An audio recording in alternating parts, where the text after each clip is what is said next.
durar y transcurrir no nos da derecho a presumir,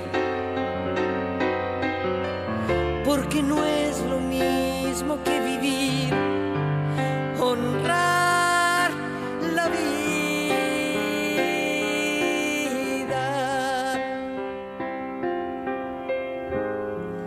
honrar la vida. ¿Cómo están? Bueno, ustedes saben que nosotros en cada programa, cuando vamos abordando los distintos temas que generan conflicto social, hacemos hincapié siempre en que los enfocamos desde una perspectiva de derechos, desde una mirada de derechos. Y nos parece fundamental esto, no solo hacerlo, sino además aclararlo. Porque según sea la mirada que se pone sobre la conflictividad social, distinta es el análisis, la conclusión y sobre todo la respuesta. Porque a veces, digamos, se pone la violencia en cabeza del que reclama y no en cabeza del que vulnera derechos. Porque la violencia es eso, es vulneración de derechos. Hoy vamos a tratar el tema del acceso al hábitat. Un derecho que algunos lo tienen resuelto y que no siempre está incorporado en las políticas públicas. El acceso al hábitat, que es mucho más que el acceso a la vivienda, que ya es bastante, pero como concepto va mucho más allá. Porque contempla el acceso, contempla la vivienda, contempla la tierra, pero sobre todo contempla un contexto de habitabilidad y sobre todo tiene que ver con la relación con los otros. Para conversar sobre este tema con alguien que puede aportar mucho y sabe mucho, hemos invitado a Rubén Pascolini. ¿Cómo estás, Rubén? Bienvenido. ¿Cómo estás, Lía? Muy bien. Gracias. Rubén es flamante secretario nacional de acceso al hábitat. Exactamente. Y bueno, empecemos por ahí. El concepto de hábitat, ¿qué significa? Bueno, vos decías muy bien.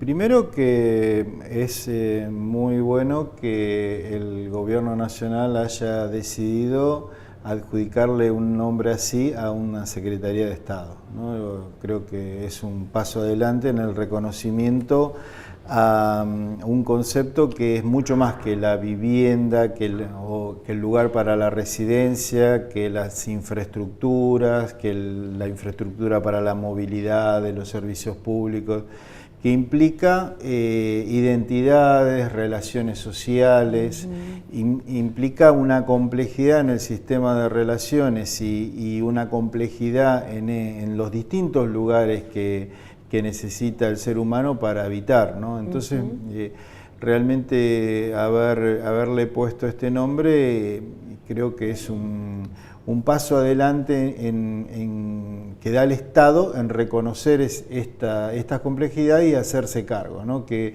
muchas veces no son problemas cuantitativos como se ha a veces utilizado, ¿no? Y se hicieron 10.000 viviendas, 100.000 metros de vereda, que por supuesto que son datos importantes, ¿no?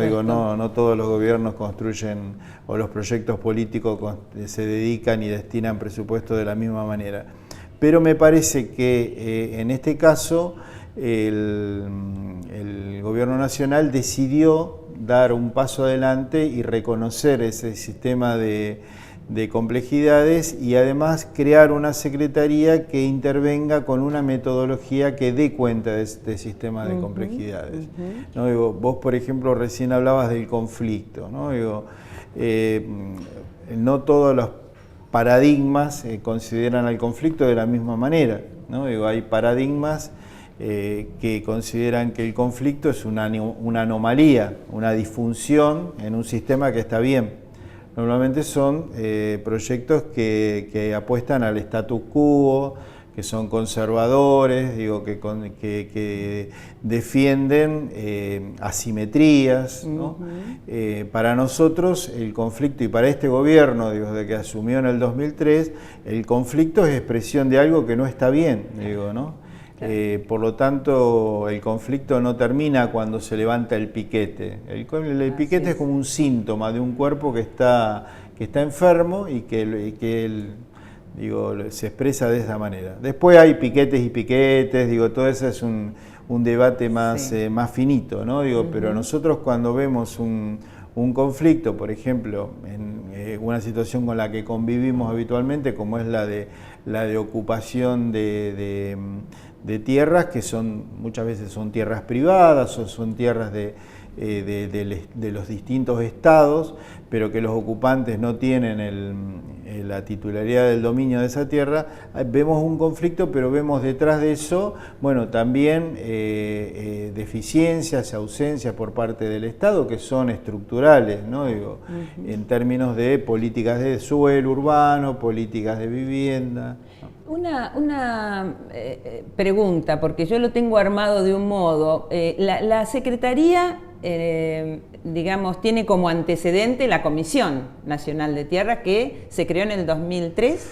La comisión, en el 2006 se creó la Subsecretaría de Tierras para el Hábitat Social, en ese momento asumió Luis Delía a cargo de la subsecretaría. Bueno, después en el 2008 se disolvió la subsecretaría y se creó la Comisión Nacional de Tierras para el Hábitat Social, Padre Carlos Mujica. Exacto. Nuestro antecedente es ese. Ahora la Secretaría Nacional de Acceso al Hábitat absorbió a la comisión, absorbe su historia, su manera de intervenir, digo, ¿no? Y a la vez, Rubén, el antecedente de esa comisión y subsecretaría es un trabajo, un laburo, una lucha por parte de los movimientos sociales que se fueron gestando en la peor época de Argentina, donde todo el mundo iba quedando fuera del sistema, donde había que arreglárselas como pudiera, bajo de un puente o donde sea, y llevaron adelante una lucha impresionante. Y también fueron, de algún modo, han tenido que ver con la construcción de ese concepto de hábitat, ¿es así? Sí, sí, por supuesto. Sí, hay una historia muy, muy grande en muchos lugares, en las organizaciones sociales, organizaciones no gubernamentales, ¿no? que luchamos, digamos, por el hábitat popular.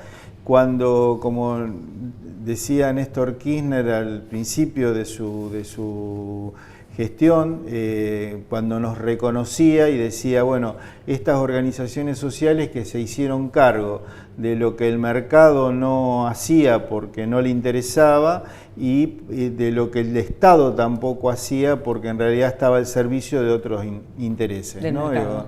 Del mercado, de los más poderosos, de la concentración, ¿no? Hay formatos que se asumió, digamos, que asumió la ciudad en tiempos del neoliberalismo, que son muy fuertes, ¿no? Los barrios cerrados, los shopping, digo, claro. Todas improntas urbanas que implicaban la privatización del espacio público, ¿no? Y a la par, al mismo tiempo se iban produciendo, había procesos de informalidad, de empobrecimiento de los sectores populares. Por ejemplo, yo pertenezco a una organización, la Federación de Tierra y Vivienda, que adoptó el nombre de la lucha que hacían distintos sectores de la población, los asentados, los villeros, los ocupantes e inquilinos, en el caso mío que era un trabajador del Estado provincial y trabajaba en el Instituto de la Vivienda. Bueno, todo eso se reunió, se asoció para luchar por lo que nosotros consideramos parte de la seguridad social, porque el hábitat es parte de la seguridad social, es parte del salario indirecto de los trabajadores, ¿no? Es decir, los trabajadores en tiempo de trabajo, del 50-50, luchaban el salario en la fábrica y luchaban el ingreso indirecto, lo disputaban al Estado. Por ejemplo, los Fondos Nacional de Vivienda o todas las políticas del Banco Hipotecario Nacional era una manera que tenía el Estado de darle a los trabajadores seguridad social. La seguridad social son las vacaciones, es la salud, la educación, la previsión social, y también el hábitat, ¿no?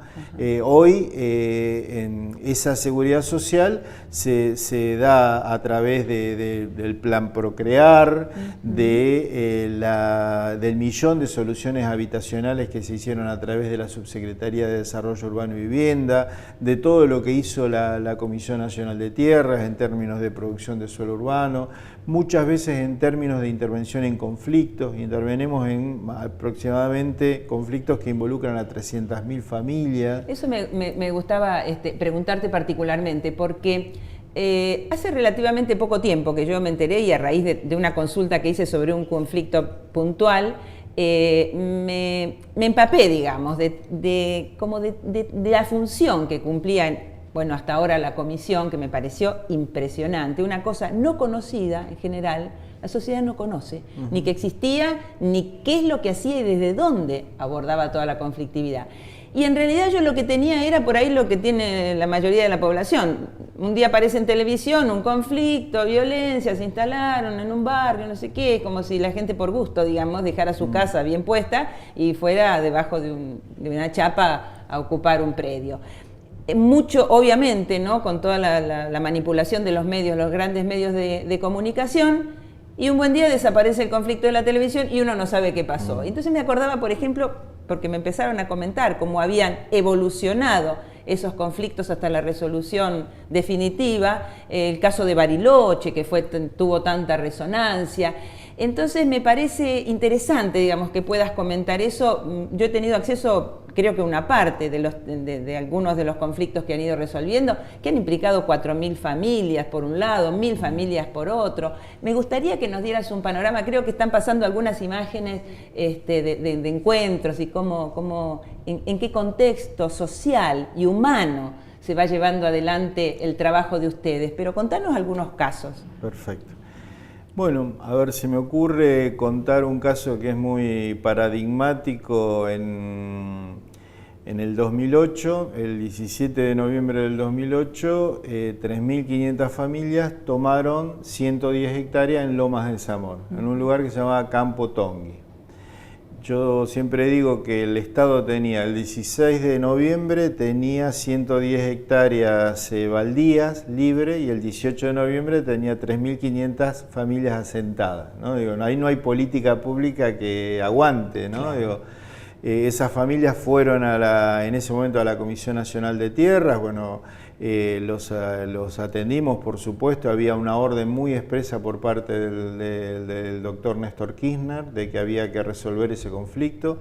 Esas 110 hectáreas estaban linderas al Camino Negro, en Lomas de Zamora. Bueno, ahí se hizo una intervención conjunta con la provincia de Buenos Aires.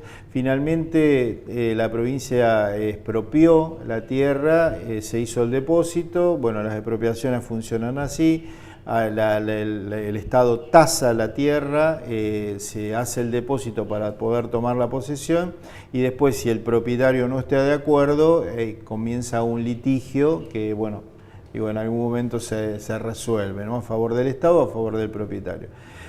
Cuando nosotros intervenimos en ese conflicto, veíamos que si ahí no había organización social, si la comunidad no mejoraba, porque era una comunidad que se había organizado, que había diseñado la ocupación, pero había que organizarse porque todas las políticas públicas con las que había que intervenir eran insuficientes teniendo en cuenta la dimensión de la ocupación. Proveemos agua a través de la Secretaría de Medio Ambiente y del Ejército Nacional, que hizo la distribución. Agua que era insuficiente, pero como se hizo, se armó una organización de muy buena calidad. La propia población distribuyó el agua con madurez, con responsabilidad, se la dio a los que necesitaban. Y es muy conmovedor el trabajo que hicimos de urbanización, ¿no? Digo, en ese momento contraté una foto aérea que hizo el Instituto Geográfico Nacional, porque no podíamos entrar al predio porque era propiedad privada, es decir, no podíamos entrar con los agrimensores, y de alguna manera lo que hicimos es asimilar un proyecto de parcelamiento diseñado en un tablero al que había hecho la comunidad en la realidad. y hoy es una barriada importante, ¿no? Digo, bueno, que tiene calles internas, que tiene una regularidad, que tiene hipótesis de regularización. Bueno, digo, es una ocupación paradigmática. Nosotros, por ejemplo, creemos mucho en el trabajo con la comunidad, creemos que el Estado tiene que intervenir, que en sociedades como las nuestras el Estado tiene que intervenir porque no funciona esto que dicen algunos socialistas de las fuerzas invisibles del mercado. Las fuerzas invisibles del mercado siempre agravan las situaciones de concentración, de desequilibrio, de asimetría. El Estado es una herramienta también ha estado al servicio de los sectores del poder, pero creemos que en manos de gobiernos populares el Estado es una herramienta de generar ocupaciones más armónicas del territorio. Digo, hoy hay, por ejemplo, a partir del 2008 hay un plan estratégico de inversión pública que es realmente muy, muy interesante, que plantea una inversión pública que vaya generando una ocupación del territorio cada vez más armónica, ¿no? Digo, uno cuando ve toda la inversión pública que se está haciendo en el interior del país, el gasoducto de Juan Azurduy, el electroducto del norte, un montón de inversiones, diques, toda esa inversión va a generar en el tiempo, ¿no? Digo, porque para eso 10 años es poco tiempo, teniendo en cuenta la hegemonía que ha habido en toda salvo algunas excepciones, algunos periodos. En general ha sido hegemónico el modelo agroexportador o exportador de recursos naturales, que genera esa frase tan conocida de cabezas grandes y cuerpos raquíticos, ¿no? Es decir, Buenos Aires es beneficiaria y perjudicataria de eso, es decir, por eso que hay tanta migración que viene a Buenos Aires, a Rosario, a Bahía Blanca, a estas ciudades que son esas cabezas por donde salen los productos los commodities en general, que han sido circunstancialmente las estrellas de la economía internacional, y los pueblos del interior se despueblan, ¿no? Digo, bueno, eso se modifica con inversión pública, es decir, para que pueda radicarse una industria en el interior de nuestro país, tiene que haber buena energía, tiene que haber buena conectividad para que una industria pueda radicarse y generar trabajo. Eso en el tiempo va a determinar la ocupación del territorio mucho más armónica, ¿no? Digo, va a haber menos migraciones. Nosotros siempre decimos, si Latinoamérica es más justa, si Bolivia es más justa, si Paraguay es más justo, si Perú es más justo, va a haber menos migración, porque esas poblaciones van a poder ser felices como corresponden en el lugar donde nacieron y donde... Porque nadie quiere desarraigarse. Por supuesto, la migración es una situación dramática, dolorosa. Así es. Así es.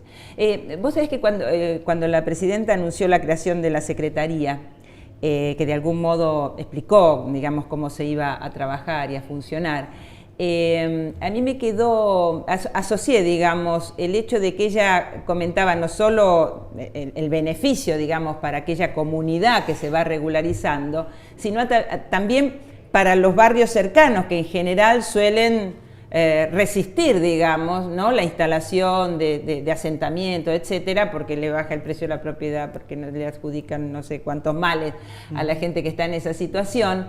Y entonces pensaba que frente a un discurso que pretende instalar, que este gobierno divide, yo decía, qué interesante, ¿no? Porque en realidad si divide o integra, lo dice no un discurso, un eslogan, sino las políticas. Sí, y estas son políticas públicas claramente integradoras, ¿no? Y Cristina además crea la Secretaría y larga un plan de acción, no es, digamos, no pone un florero, ¿no? Claro. Y te quería preguntar sobre eso, sobre el plan de acción que lanza la presidenta a partir de la puesta en marcha de la Secretaría.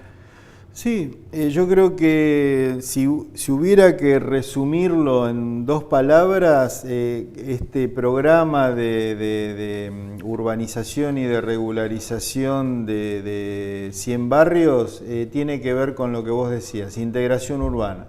Integración desde todos los puntos de vista, desde el punto de vista social, desde el punto de vista urbanístico, desde el punto de vista económico.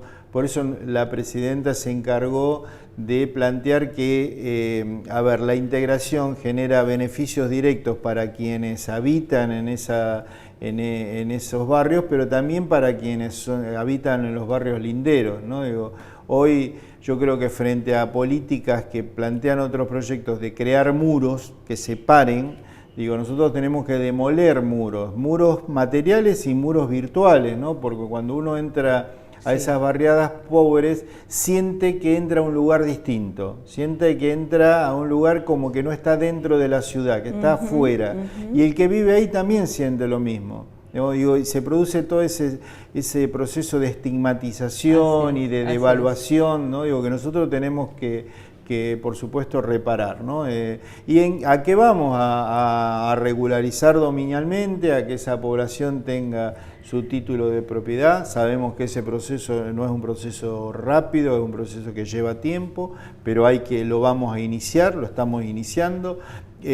A procesos de urbanización, a que haya infraestructura de servicios públicos básicos, que haya infraestructura de movilidad, que los pibes en esos barrios puedan caminar sin embarrarse, que haya equipamiento comunitario, ¿no? Digo, salones de usos múltiples, plazas, playones deportivos, que haya equipamiento urbano, que cuando uno entra al barrio llegue a la esquina y busque el nombre de la calle y esté el nombre de la calle, porque esas son las pequeñas cosas que a veces el sistema nervioso no las decodifica, pero es lo que hace que uno siente que entró a un lugar diferente, ¿no? Y cuando no ve la señalización, cuando cuesta encontrar el número de puerta. Vos sabés que, para cerrar, yo te iba a preguntar que de profundizarse esta política y de poder seguir el rumbo que está marcado, ¿cuáles son los sueños posibles de soñar para los próximos años? Y te veía un poco como en lo que venías diciendo, como si ese fuera... Y ese es uno de nuestros sueños, que haya ciudades igualitarias, democráticas. Se reivindica mucho el derecho a la ciudad. El derecho a la ciudad es que toda la población pueda disfrutar de la ciudad. También reconociendo la belleza, la estética y la identidad que hay en las barriadas populares, ¿eh? Claro, no implica que el que vive en una barriada popular pueda venir al centro. No, implica que pueda disfrutar de su lugar, que su lugar sea un lugar calificado, que hasta probablemente no haya que moverse tanto, porque la movilidad implica un costo social que a veces es irracional. Digo, así que bueno, soñamos con eso. Excelente. Gracias, Rubén. No, gracias a vos, Lía. Y de ustedes nos despedimos hasta la próxima. Chao. Eso de durar y transcurrir no nos da derecho a presumir, porque no es lo mismo que vivir, honrar la vida,